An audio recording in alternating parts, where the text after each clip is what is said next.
Exploring Tomorrow.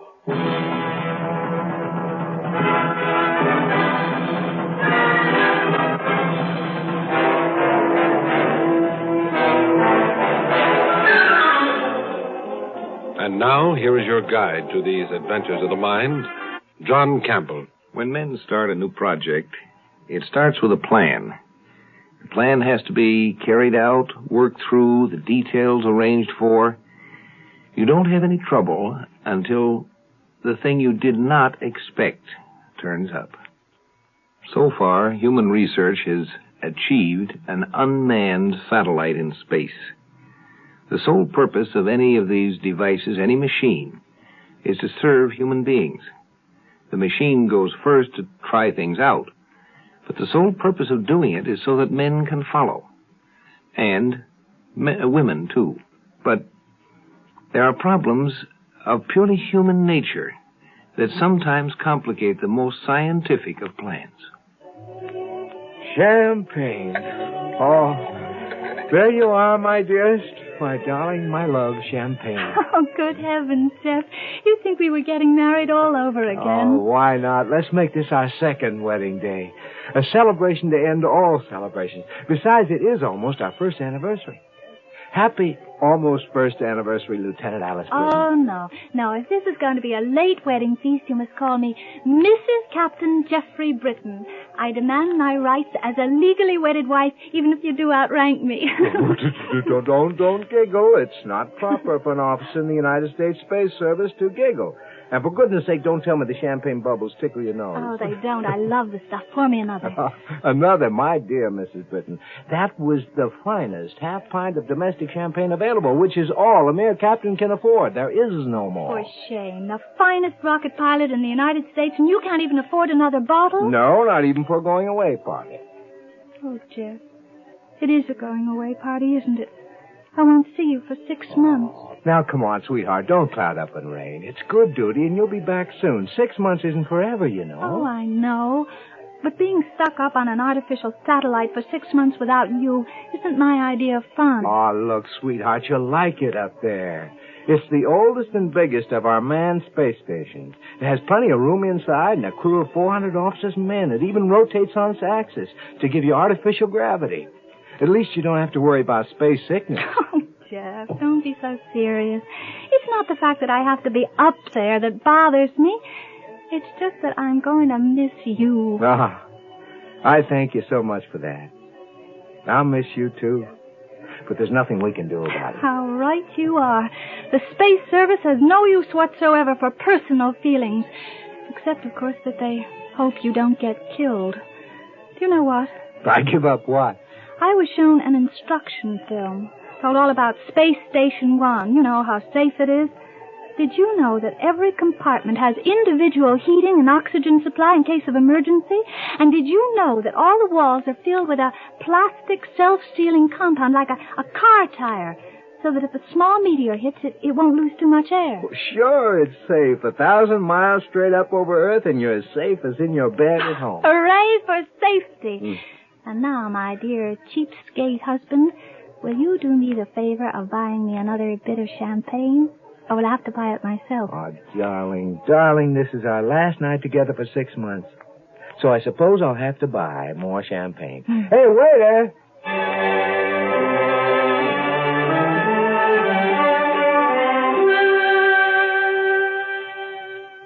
Nurse Jenkins, send in Lieutenant Britton. She'll be right in, Doctor.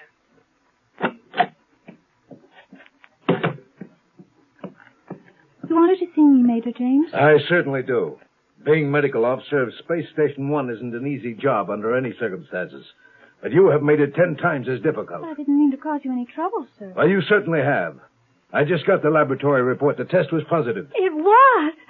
Oh, that's wonderful. Wonderful? What do you mean, wonderful? Well, My dear Lieutenant Britton, has it escaped your flittery female mind that you were in Space Station 1 in an orbit more than 1,000 miles from the surface of Earth? Have you forgotten that? No, sir. Well, if I had Captain Britton up here, I'd personally break his neck, but he's not. He's safe down on Earth while you're the one who's going to have the baby. Major James, neither my husband nor I intended this to happen. Of course not, but it did, nevertheless. Oh. I suppose it's not your fault, Lieutenant, but it leaves me in an awkward position. What are we going to do? This is a space satellite, not an obstetrics ward. I have neither the drugs nor the equipment to take care of you. Of course not. You'll have to send me back down to Earth when the next rocket leaves. What? You've been up here 2 months now, and your baby is due in another 7 months. Do you think I would risk sending you down to Earth in a rocket at 9 gravities of acceleration? Not at this stage of the game, Lieutenant. Well, how can I stay here? There's nothing else you can do. I'll have to contact the hospital at White Sands Rocket Base and have them send up the equipment I need on the regular supply rockets. Whether we like it or not, you'll be staying with us for a while. And we're going to have to take very good care of you.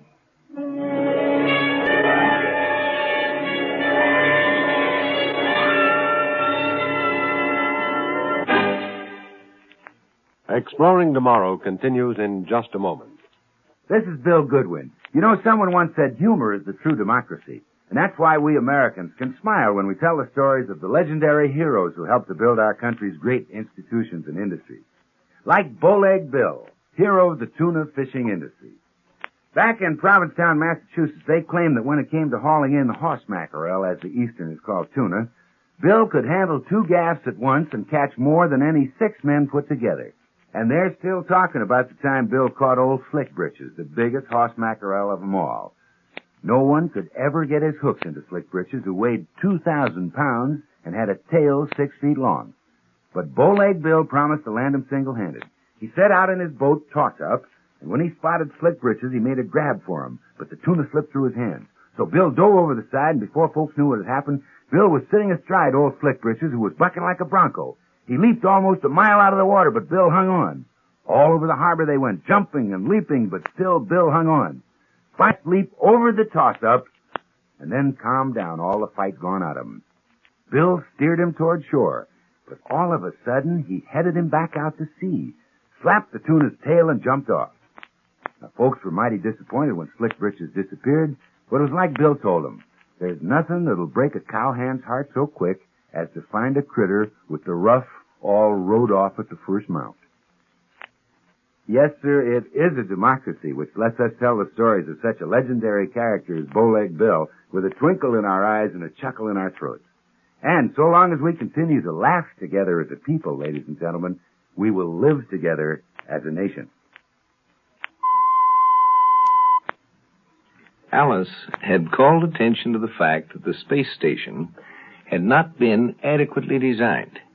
It had been designed all right to take care of men and of women, but taking care of human individuals is not enough if we are to really enter the space stage. We have to take care of the human race. That's something Alice was bringing to attention. Here's some more of the laboratory reports on Lieutenant Alice Britton, Doctor. Oh, yes, from her last checkup. How is she doing this? Seems to be doing quite well, Doctor.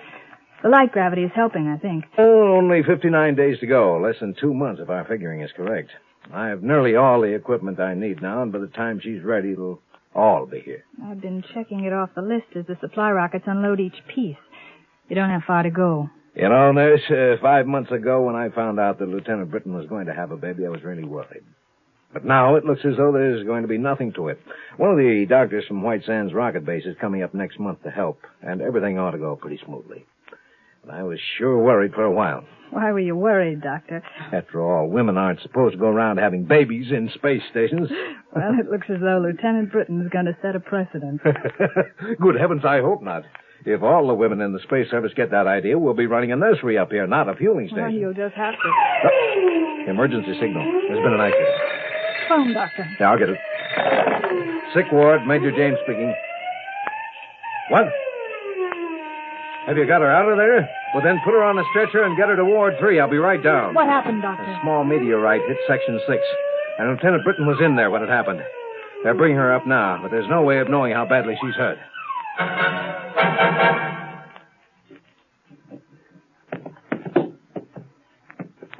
Be careful. Easy now. Oh. Now put the stretcher down on the bed. Oh. Easy. That's it, yeah. Now just take it easy, Lieutenant. All right, men. She'll be all right now. Thanks. Close the door, huh, please? Oh.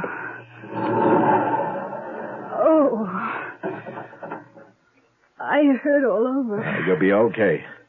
Nurse Jenkins will bring down a hypo in a few minutes. You'll be all right. I think I'll live, Major. But my ears are still ringing. Well, you must have lost air. Can you tell me what happened? I was in Section 6 checking some meters. All of a sudden, bam!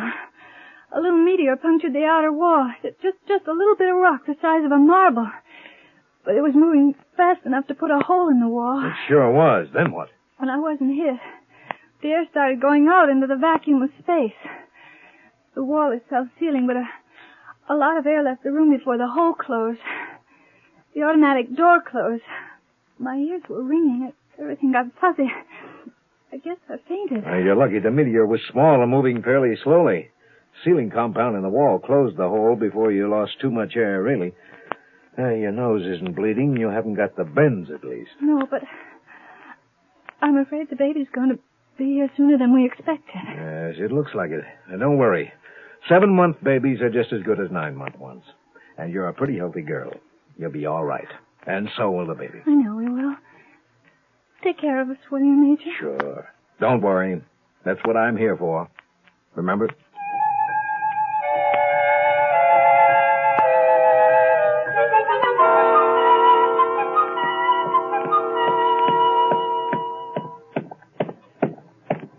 How is she, nurse? Gave her a hypo. She'll be able to relax a little. She's lucky to be alive. It's not all luck. Everything worked automatically. That's what saved her. Well, she's all right now. You want me to prepare the room next to hers as a delivery room? We'll need it soon. Well, that's what I was afraid of. But how soon, do you think? Not more than an hour or two, I'd say. What's the matter, Doctor? You look worried. Your premature baby has to have a specialized environment. An incubator. If it doesn't, its chances of survival are small, right? Well, yes. Well, we haven't got an incubator. The nearest one is more than 1,000 miles away. Straight down.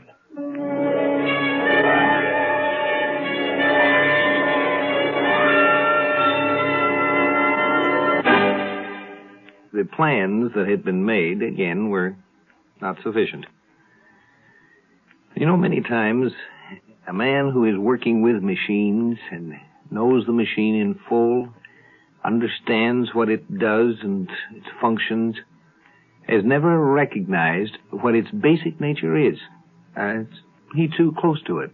It's the forest and the trees again. And sometimes somebody who really doesn't know as much about the machine understands it better. Major James speaking. Yes, Colonel. From where? Europe. Yes, sir. Yes, I understand, sir. Very well, Colonel. Thank you. Oh, brother, that does it. What's the matter now, sir? Our message to White Sands was intercepted. The newscasters have gotten hold of the story. The communications officer just picked up a broadcast from Europe. Big stuff. First baby born in space. Emergency measures being taken. The whole world knows about it now, and everybody on Earth is praying for Lieutenant Britton and her baby. Big sob story. Oh, Doctor, you may not like all the publicity, and maybe it isn't a good thing in some ways. But personally, I'm kind of glad it happened. Oh? But why? Doctor, that girl may need all that praying.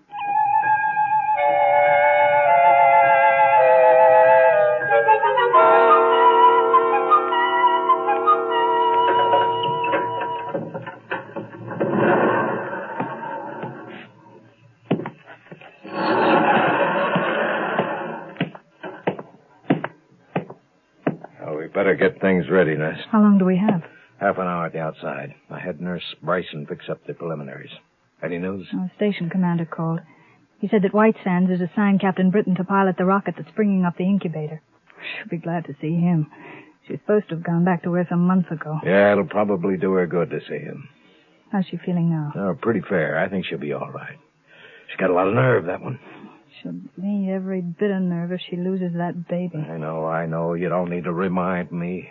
We need an incubator within half an hour, and there won't be one here for 2 hours. We haven't got it, and that's that. What can I do? I've tried everything. Can't the construction crew build one? Well, I thought of that first thing. I called the construction officer. He told me that there isn't any spare material up here to build one out of.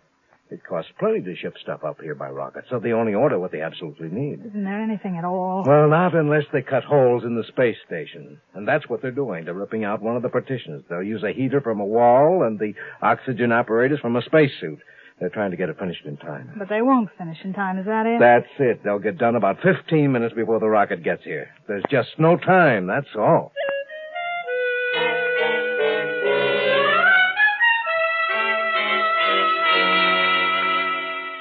Now, try to take it easy, Lieutenant. Don't rush things. Well, I'm not rushing anything. Well, now, don't worry about anything. You'll be all right. I know. But I wish Jess was here. Your husband is on his way, Lieutenant. He's taking a special rocket up from White Sands. How long will it be? You'll have to hurry. He'll be a little late, I'm afraid.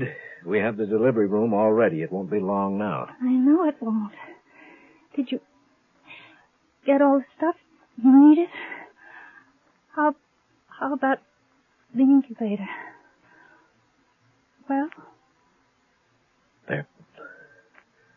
There isn't any incubator. I didn't take the possibility of a premature delivery into account. It's all my fault. But I've done what I could. Your husband is bringing an incubator up in the rocket. It won't be too long. I think we'll be able to keep the child in good health until he gets here. Lieutenant Britton. Alice, this is no time to get hysterical. Stop it. I'm not hysterical, Doctor. You are. Look at you. You're so nervous. You can't even think straight. What do you mean? Well, figure it out for yourself. Take a look around you and ask yourself, why is a space station like an incubator? Good heavens, of course. That's it.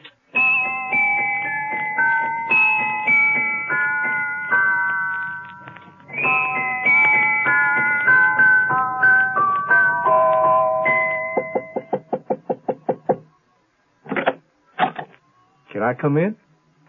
Yes. You finally made it. Come over here. Oh, hey, you look fine. How's it feel to be the most famous mother on earth? Huh? Or off it? Oh, I don't care about being famous. It's wonderful just to be a mother. And how do you feel, Daddy Britton? Oh, wonderful. Absolutely wonderful. Say, I brought you an incubator, but Major James said you won't need it. I asked him why, and he said he felt too foolish about it to explain. He said I should ask you. What's the story? Well, it was very funny. Poor man was running around in circles worrying about an incubator. He had you bring one up, and I understand he had the construction crews tearing down the walls to make one. Really? Really. And I finally asked him, why is a space station like an incubator? And he got it right away. Got it? Got what? Oh, don't you see, silly? A space station is a sort of an incubator. It protects us poor, weak humans from the airlessness and extremities of temperature in space. And each room of this station is a separate compartment. They can be self-sustaining if they have to. So what did the Major do? We just had one whole room isolated. You raised the temperature, pumped in extra oxygen, and bingo, he had an incubator. Well, where is my son? I want to see him. Your daughter, dear, and she's in the next room. Huh? Oh, but you can't go right in. You just wait. You've got a good many years ahead of you to get acquainted with her. All right. I guess I just have to practice getting acquainted with you. Come here. Mm-hmm.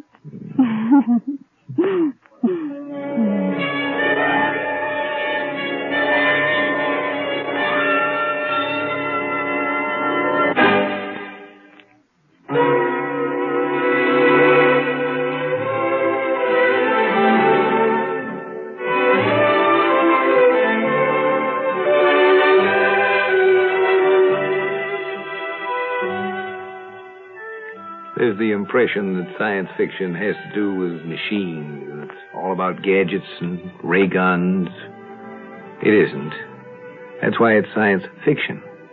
It has to do with human beings and the problems that human beings will have with the machines we do and must live with. And if the machines aren't properly designed to recognize that their purpose is to serve humanity, they're no good either. Heard in our cast tonight were Lawson Zerbe, Carol Teitel, and script was by Randell Garrett. Produced and directed by Sanford Marshall in New York. Guy Wallace speaking. This is the world's largest network.